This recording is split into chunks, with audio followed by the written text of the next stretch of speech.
Hello friends, সবাই কেমন আছো? অনেকদিন পরে একটা নতুন ভিডিও নিয়ে চলে এসেছি। অনেকদিন ব্লগ করা হয় না, তাই আজকে একটা ব্লগ করলাম।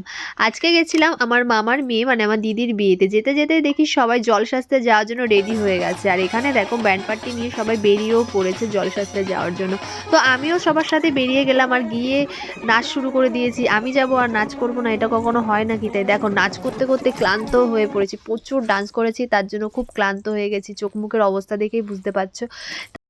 কথা বলতে বলতে এদিকে দেখি সবার জল ভরাটাও হয়ে গেছে অলরেডি। তো কে কুলো নেবে কে কলসি নেবে এই নিয়ে হয়তো ডিসিশন নিচ্ছিল। তো তারপরে সন্ধ্যাবেলা আমরা রেডি টেডি হয়ে চলে এসেছি দেখো সোজা ডাইরেক্ট লজে।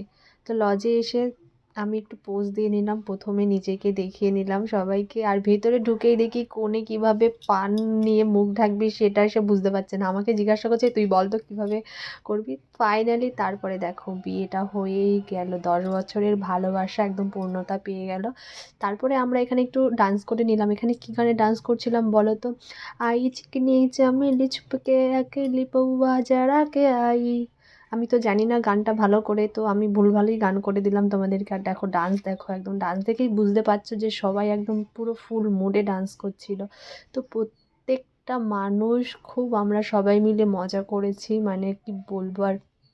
দিদির বিয়েতে এত মজা করেছি আমরা। তারপরে এই পরের যে সিনটা, এটা হলো গিয়ে পরের দিনের যখন বিদায় টাইম। তো বরকে বউ মাথা আঁচড়ে দিচ্ছিল। তারপরে দেখো সবথেকে কষ্টের মুহূর্ত যেটা হলো বিদায়।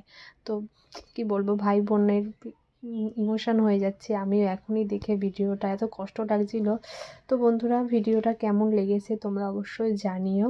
আজকের ভিডিওটা এই পর্যন্ত, টাটা, সবাই ভালো থেকো আর একটা লাইক কমেন্ট শেয়ার করে দিও।